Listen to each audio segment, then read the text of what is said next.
Welcome to Concert TV News. I'm Allison Speranza, and I've got this week's top new releases and tour announcements, plus an interview with hard rocker Seether. We'll also fill you in on another great way to catch some live music this summer.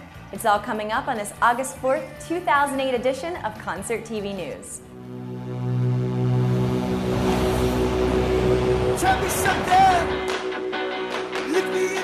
From one of the most celebrated singer-songwriters to one of the world's greatest rock bands, here are some artists that are hitting the road. Bob Dylan was recently awarded the prestigious Pulitzer Prize. He is the first rock and roll artist to ever receive this honor. Dylan kicks off a month-long U.S. tour, hitting cities such as Pittsburgh, Tulsa, and San Diego. Sweeping the floor, so open up the doors and turn on the lights, getting ready for the night. Hawaiian-born singer-songwriter Jack Johnson will be playing amphitheaters all around the country, making stops in Salt Lake City and Atlanta, as well as being one of the inaugural headliners at the All Points West Festival, taking place this weekend just outside of New York City. Man, better than the other man. He got the plan with the $1 million give a damn. Reuniting after 30 years, the Police are wrapping up their North American reunion tour this week. The tour is expected to be the third highest grossing tour of all time, with their final show taking place on August 7th at New York City's Madison Square Garden.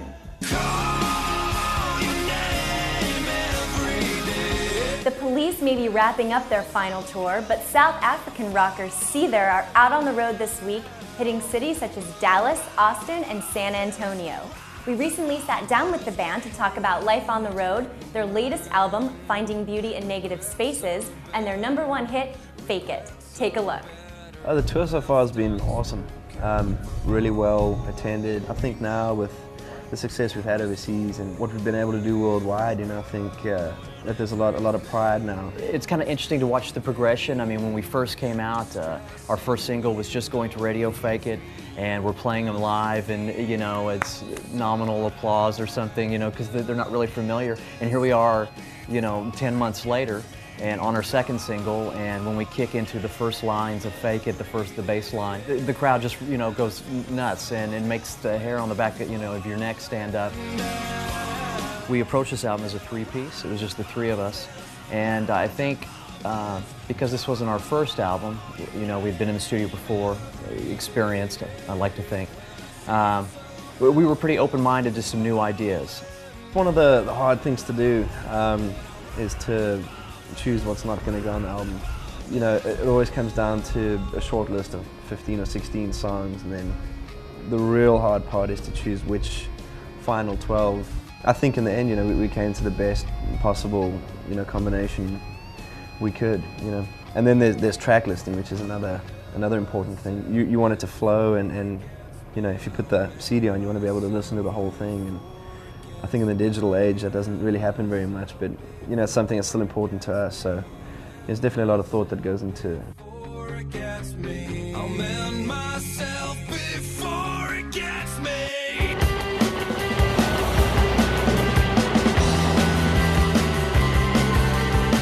There are a few great album releases that we'd like to fill you in on this week. Having undergone multiple lineup changes and a recent label split, the punk new wave band The Faint is releasing their 5th studio album, Fascination.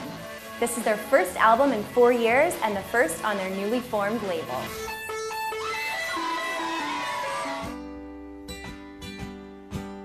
The love I sell you in the evening by the morning won't exist. Conor Oberst's self-titled album hit stores this week. Most notably known for his work in Bright Eyes, this is Conor's first solo album in 13 years. The 12 tracks were recorded in Mexico City, and he's already been out touring behind them. This week he hit cities including Los Angeles, Nashville, and Norfolk, and he'll be touring throughout the fall. It's so simple in the moonlight, so simple in the moonlight.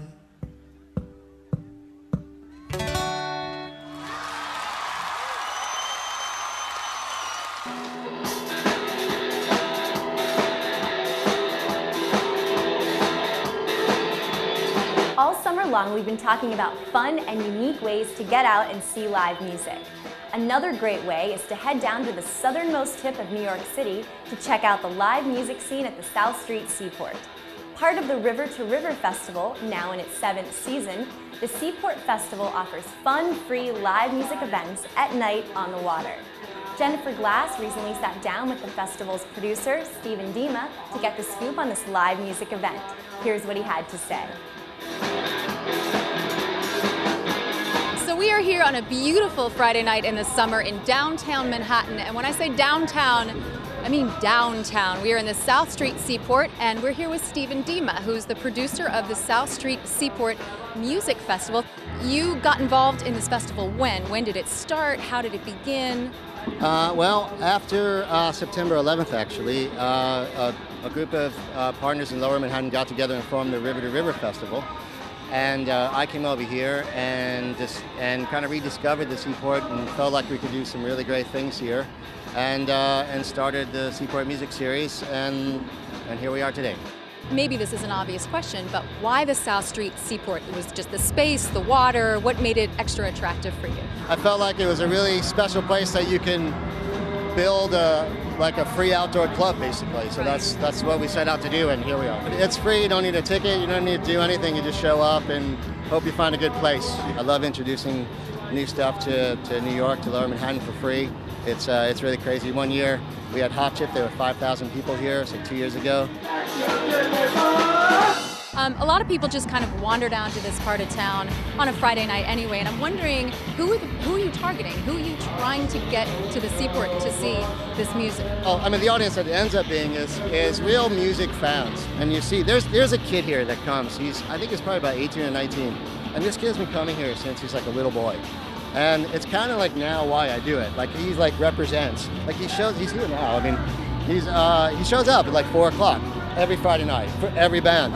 And one of my partners recently left, and I was like going through these pictures, and there was a picture from like 2003, and there he was, like with, you know, not as cool glasses, you know, not as cool haircut. He was like standing in between like two like 40, 50-year-old somethings, you know, and they were all doing the same thing, and he knew every single lyric to every Wire song. And it just I get emotional, you know. He's the coolest kid on the planet.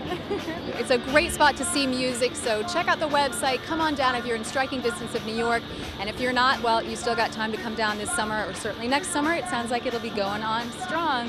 And check out the Seaport. Thank you so much. Thank you.